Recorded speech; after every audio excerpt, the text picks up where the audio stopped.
Yeah, in case I didn't mention, I'm a primary school teacher, so for the last 6 years I've been teaching in Dudley.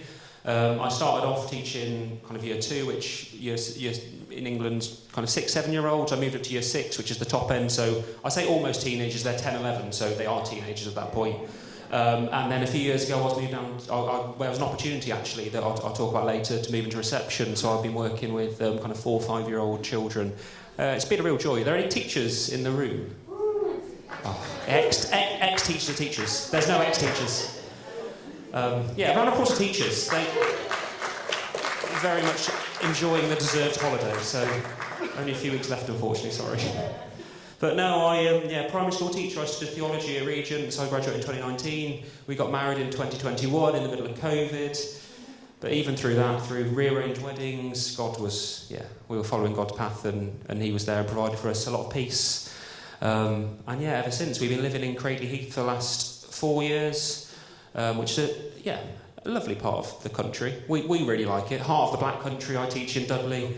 But yeah, that's where we are at the moment. I just wanted to share a little bit of my testimony before we start talking about the missions, because I think when someone kind of comes to share their heart, it's important to hear kind of where they're coming from. So I grew up in a place called Worcester, West Midlands. Oh, Worcester. Who was that? Oh, we'll catch it later. Worcester's a lovely place. Everywhere's a lovely place. I said everywhere I said so far is a lovely place. Apart from Dudley. Lovely place. But no, growing up in Worcester, I grew up on the fringes of church, I would say, kind of in and out. Parents would take us to church, Christmas, Easter, those times when church is busy, then the next week it's empty.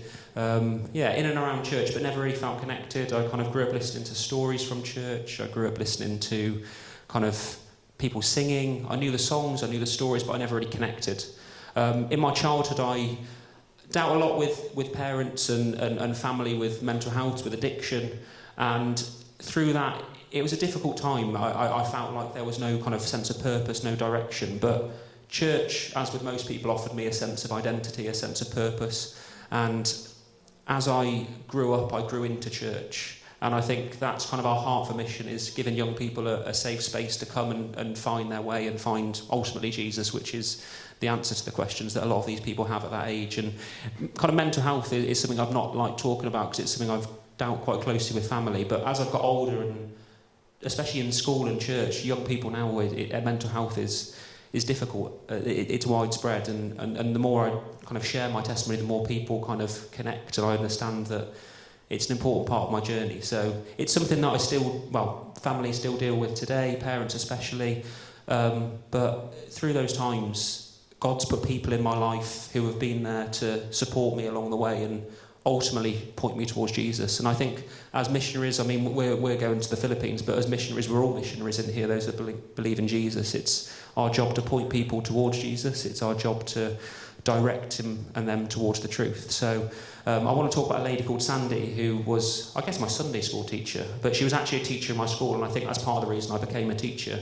And she was one of those people, that would do anything for anyone. And through her, she pointed me to church. But she wasn't just a nice person. She was one of those people who, she had a definite purpose for doing what she was doing. She wasn't doing it just to be nice or kind. She was doing it because she knew that the answer was pointing us towards Jesus. So I just want to share a verse from John 13, and it's the commandment Jesus gives to his followers and how to love one another. And it says, "A new commandment I give to you, love one another as I have loved you. So you must love one another. By this everyone knows that you are my disciples, if you love one another." Jesus proclaimed the most important commandment. 1, love your God with your heart, soul and mind. But 2 is to love your neighbour as yourself. These go hand in hand. An outpouring of our love for God spills out to those around us. Sandy was a tangible reflection of this. She taught me Bible stories, she taught me songs, she played games, but ultimately she pointed me towards the love of Jesus, and that's our job today. Through her and others, I found church, I joined in, I learned more about Jesus, who would answer my prayers, I learned to worship him, I found friends. Even 10, 15 years later, I met within the church, still with me, my wife included, who's here today. It's an important place, and that's the heart of mission for us, really. We're very much both involved in children, young persons ministry, and our heart is to get young people to connect with the gospel in a tangible way and show the love of Jesus and point them towards, ultimately, that. Shall I pass back over?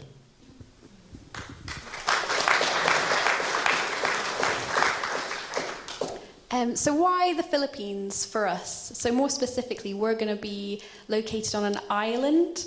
It's not far from Manila. It's about a 1-hour plane ride. But we'll be taking the boat because I've brought too much luggage. So it's a 12-hour boat ride, which will be fun. So we'll be in Coron.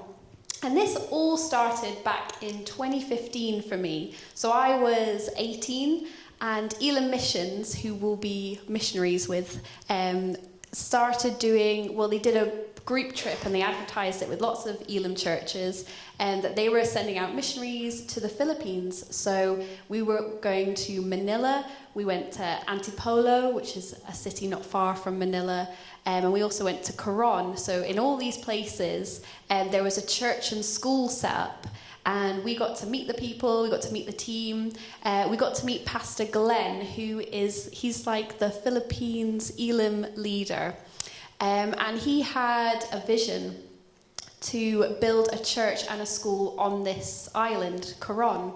So when we went over in 2015, it wasn't built yet, but they had this massive space that they had cleared. So we had a bit of a ceremony with the community where we prayed over this space.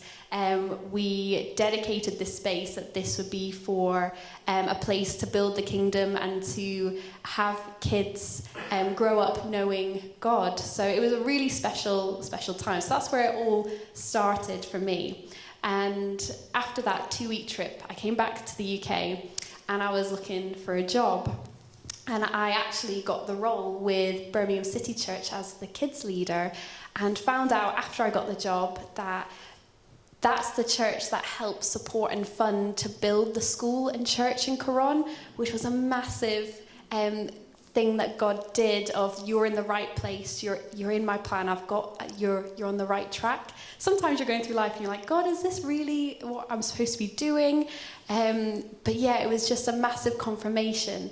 I'd been in that role for 10 years. The Philippines never came back up again. As much as I would have liked to go back again, it never came back up. Until this February, COVID ruined a lot of things. So we and our senior pastor went out to Coron to meet the team, because the team had changed a lot, to see what the school was doing and the church. And it was incredible. So their school and church is up in the mountains a little bit. And we got to meet the Pastor Reza, who runs the school and the church. She has a lot on her plate, bless her. But the school has about 25 students between the ages of 3 and 5. And that was a lot of fun. We got to meet all the children. These children that come are in poor communities. And that's their heart, that they're able to educate children before they get to elementary school. So everybody goes to school at the age of 6. So any kids lower, they're just around with their parents or their grandparents. It's normal in the community for their whole family to live together. So grandparents, aunties, uncles, and they all live together. So they all take care of the kids while people are at work. But they run a really good program where the kids are in the school in the morning and the parents help with the upkeep of the building. They provide the school dinner, so they make the school dinner, really good school dinner, by the way. And the parents also get spoken into, so Pastor Reza sits with them, does some parenting classes with them, but also gets to speak life and the Bible into them, which is really important.